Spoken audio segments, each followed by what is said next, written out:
Hello, yeah. Good evening. Yeah, Angela, congratulations. Yeah. Ang bongga. From seducing Rick Palma to dating Alice Perez. Yeah. Congratulations. Yeah, I'm here. Yeah. Ako yung pinakamaganda dito sa gitna. Yes, I see. Thank you so much. Yeah, I'm sorry I have to mention that. Para makita mo. Okay. Yeah, pero yan, we're so happy for you, Angela. Kakaiba yung kasikatan mo na talaga. Tomorrow, pala streaming ng may CEO Teams and Robot, di ba? Kayo dalawa ni Carlo Aquino.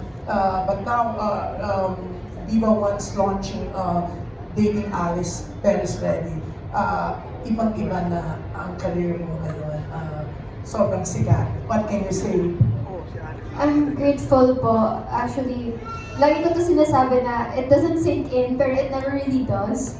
Parang hindi ko, I can't fathom the idea that I'd be the lead in a series, and this is actually the second season. So I'm so grateful po to Viva, to all my supporters, and to God, of course. Thank you so much po.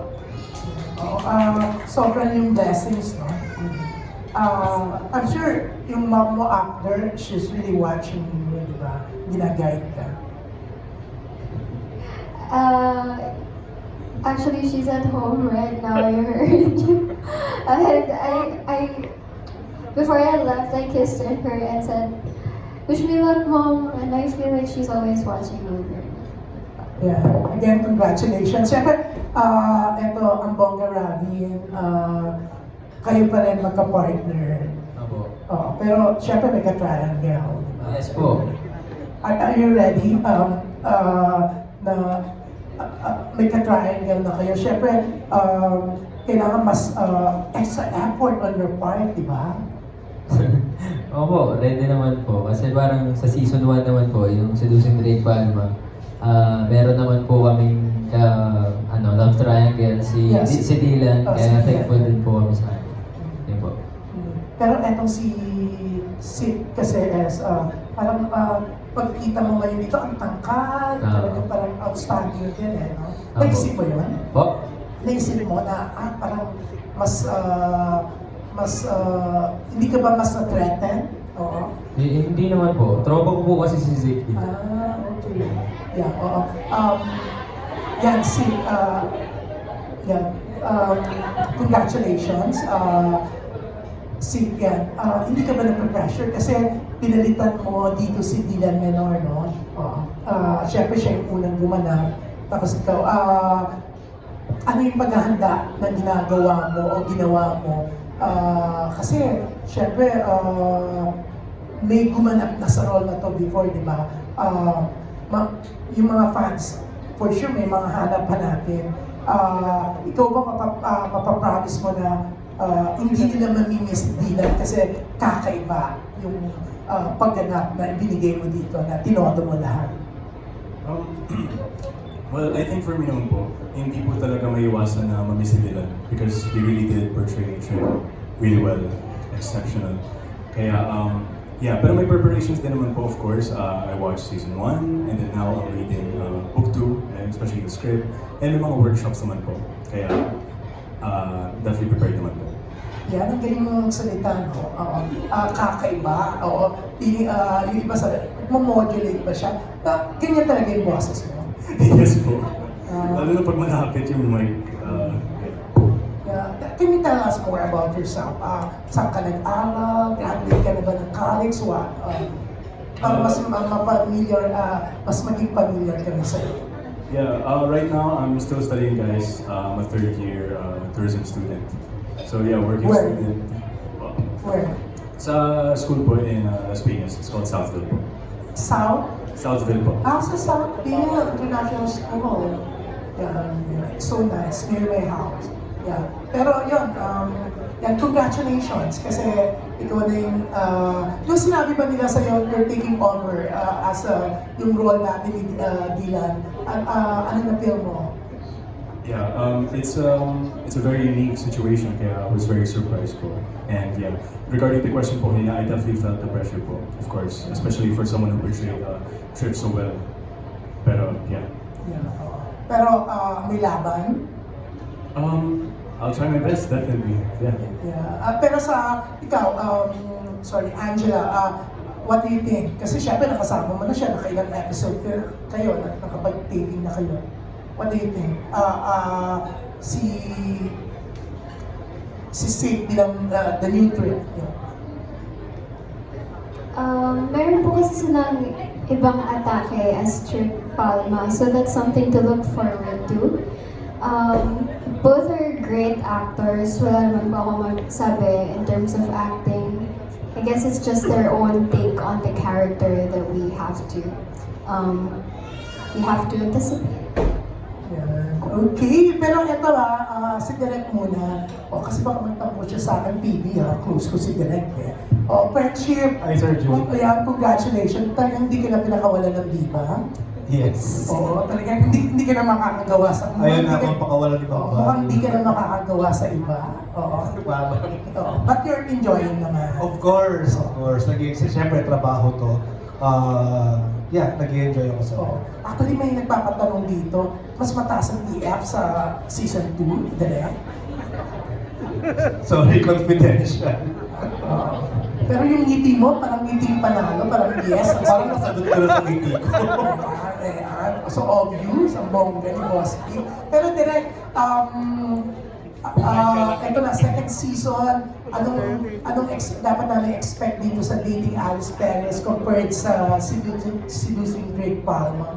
Actually, sa visual pa lang, nung ginawa ko yung SDP, ang visual peg ko talaga is cotton candy. Lahat makulay, lahat masaya, lahat matamis. Pero pag nagpunta ka ng DAP, Dating Alice Perez, ang visual ko is glass and metal. It's really, really serious. It's really matured. Kasi this is after 4 years ng SDP. So mga college graduate na sila at nagtatrabaho na sila. They are all professionals. So maraming seryosong eksena.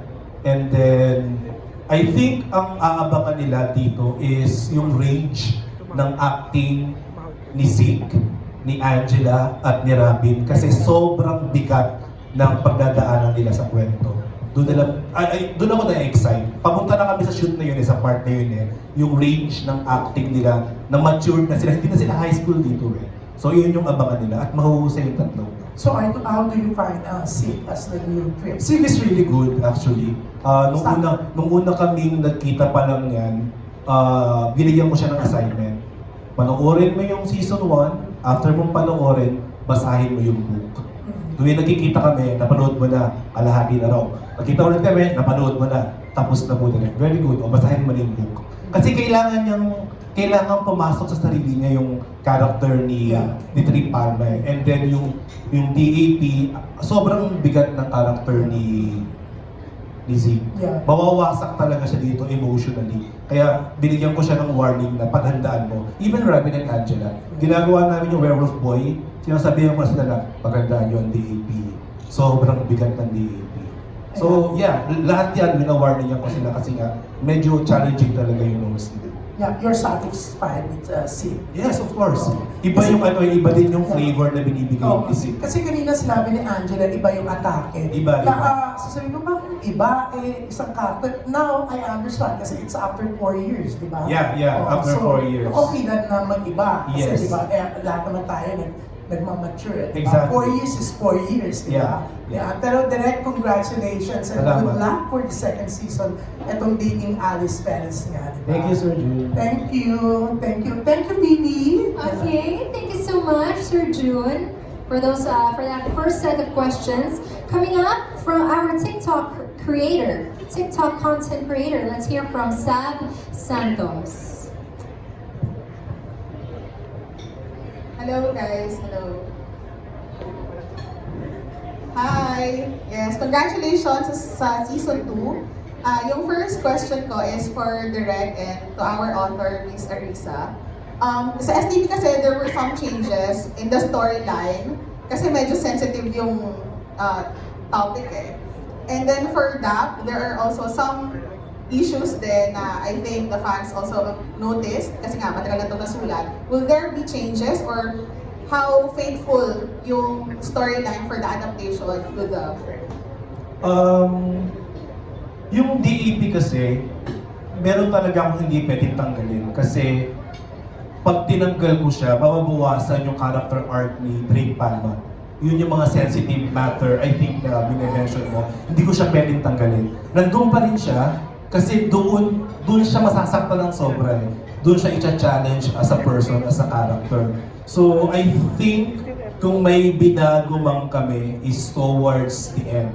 Kasi si Arisa, binigyan kami ng permission na itong buong season 2 ng SDP, DAP, ang request niya is yung book, yung content ng Wattpad hanggang episode 15 lang.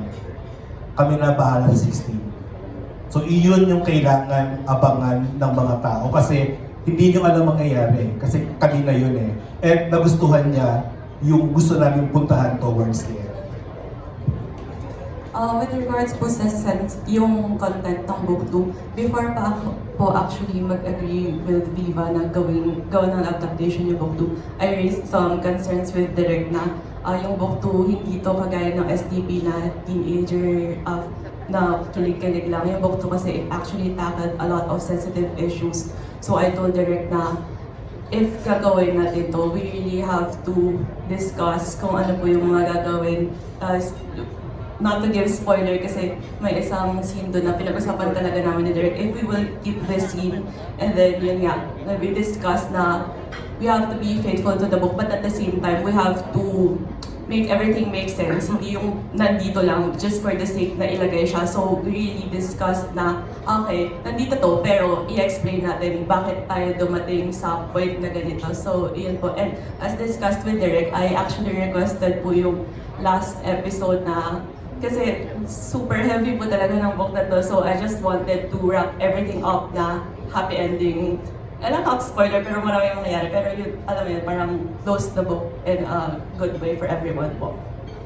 Yes, I think also maganda rin yun kasi as someone na nabasa yung libro, grabe rin naman yung ending, nakakalungkot for it. Hindi ako magbibigay ng spoiler. So, yung next question ko is for any of the cast. In real life, if you will experience yung same breakup, kasi no nag-break si Alice and Drake, if na-experience nyo siya in real life, would you take Drake Palma back?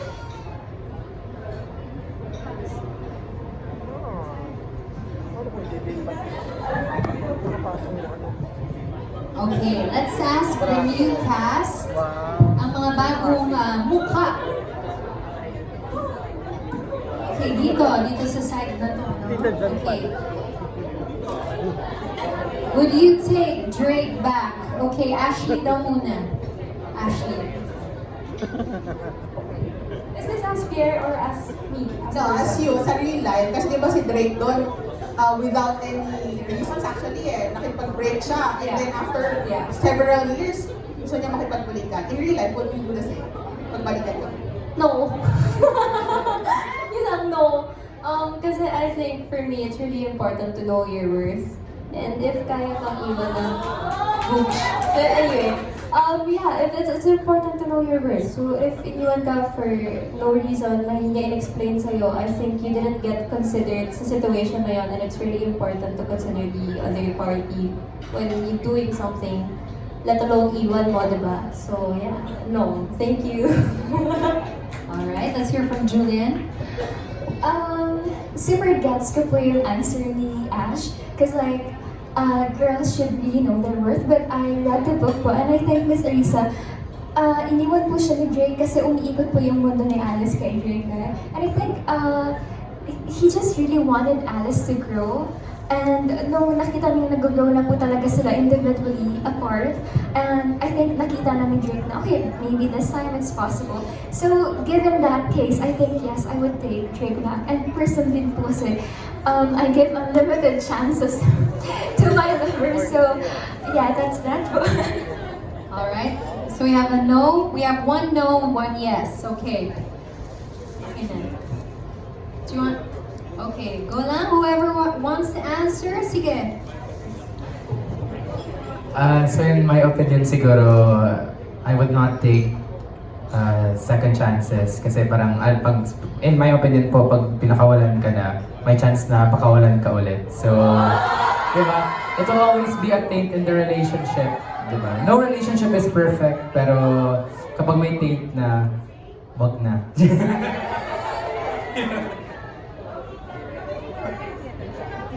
Gab, okay? Gab? You have an answer? Well, honestly, di pa ako nagkaroon ng relasyon, so... Pero, I think if both of them are individually matured enough to understand, and if there's enough communication in the relationship, if ever, in any scenario, if they're willing to change and commit, maybe I'll give it a second chance. But if not, I think it's better to find a new person.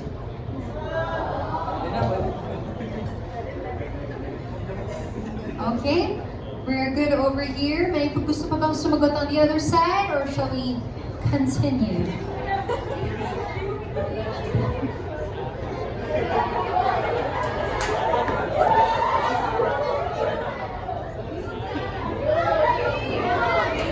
Alright, okay. So you will get one last answer and then we will move on. Sarah Jo.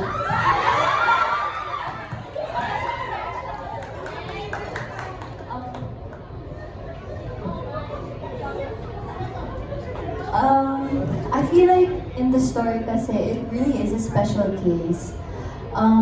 If like both answers na yes and no, I resonate with both Ashley and Julian's answer na parang in a relationship, if it comes to a point na you need to let each other go, you should know to call it quits na. But at the same time, in this case kasi, I feel like Drake had Alice's best interests in mind na he needed her to like love herself more. And I feel like yeah. Feeling ko each case is very unique po, and if it's meant to be, it's meant to be. Amen. And don't forget yung answers ng Oh, sure. Okay, let's ask Zeke also the same question. Okay, Zeke, Angela, Rapid. All right.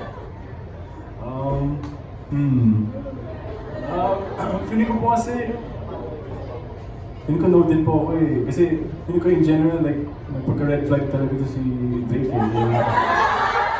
Kaya, si Drake pre, hindi si Rapid eh. Pero hindi baka no din ako. Baka bias ka lang. No? Okay.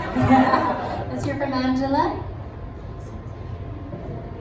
Ako naman, I feel like for Alice, maybe no.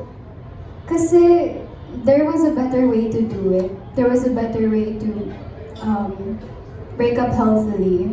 You didn't have to leave Alice out of the blue with no explanation, and she just didn't deserve it. And also with what happened in the book, and I can't spill anymore. Pero if I were Alice, if Alice was a real, like, if I were Alice in real life, I would say no. Pero in the book, yes, kasi baliw na baliw siya kay Drake. Ako yes. Yes, kasi kaya lang naman niya iniwan si Alice kasi mahal na mahal niya. Diba? So yes. Bibigyan ko siya ng bawal. Sige, yun, yes po.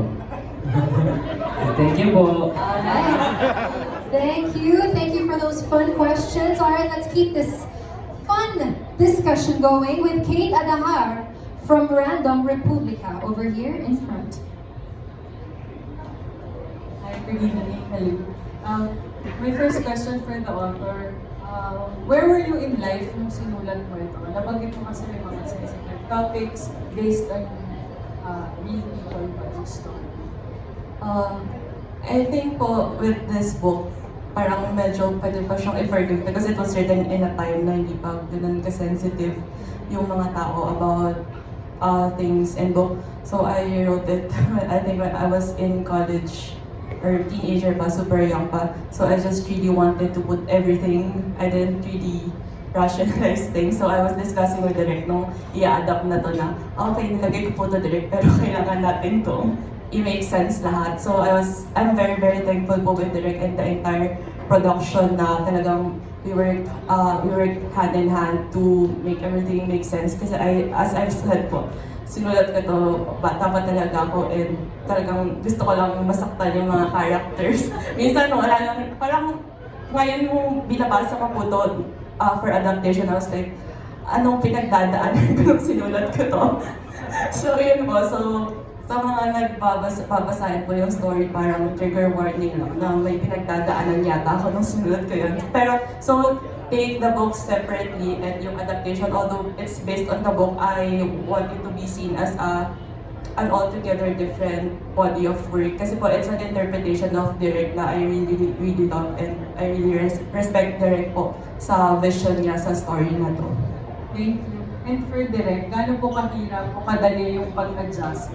And also, meron na po ba kayong nakitang hack sa pagpapakilig ng mga fans given na effective yung ibang projects? Nung nag-day 1 kami ng DAP, sabi ko nga kay Robin, ganito pala yung feeling ng nag-shoot ka ng book 2. Para lang siyang another shooting day ng SDP. Kasi same staff, same actors. So parang never akong nanibago or never akong nag-adjust ng malaki. Hindi ako talaga nangapa kasi yung location is the same. May mga recurring na location, bahay ni Drake, bahay ni Alice. So parang nag-step in lang ulit ako to shoot another scene from SDP. Ganun yung feeling eh. Tapos in terms of kilig, ewan ko sa dalawang to, effortless kasi sila eh. From SDP, nag-werewolf kami, nag-us maybe kami, then this time it's DAP. Parang this time around, mas kabisado na namin yung dynamics ng director-actor relationship. Same with them, na isang tingin ko pa lang sa kanila, alam nila kung bad take or good take yung ginawa nila. Diba? So gano'n na namin kakilala yung bawat isa. Even si Angela, kapag nahihirapan siya, lumalapit siya sa akin. Kasi alam niyang kaya niya akong sabihan kung ano yung nararamdaman niya. Also with Rob. So sobrang gamay na namin yung bawat isa. So hindi na mahirap magpakilig. Kasi nga, effortlessly, nakakakilig talaga sila. Thank you, Direk. Thank you. Alright, maraming salamat, Miss Kate. Now moving on to Stars Photo. We have Alan Sancon.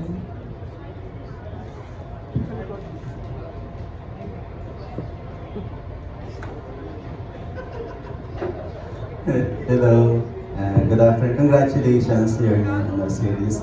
Tanong ko lang, Rapjel, kumbaga, yung Seducing Drake Palma, doon nag-start yung career niya, di ba, as a love team.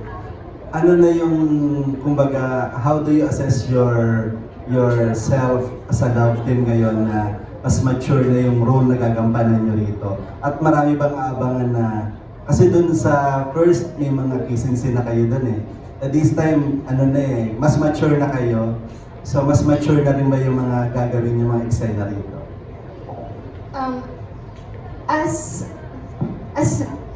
As we get more projects, katulad po nitong season 2 ng SDP, of course, mas nagiging challenging din po yung work namin.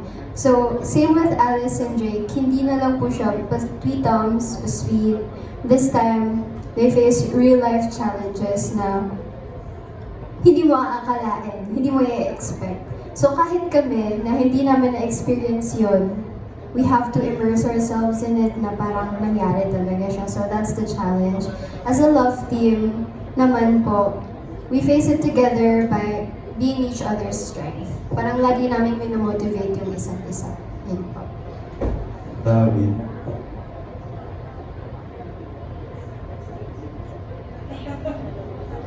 Ano po, parang dito po sa DAP, parang mas gamay na namin ni Angela yung isa't isa. Mas memorize na namin yung isa-isa, kumbaga. Pag nagtitake po kami, parang mas naiintindihan na po namin ngayon kung paano kaysa nung sa season 1 talaga. Diba? For my second question, si Rob,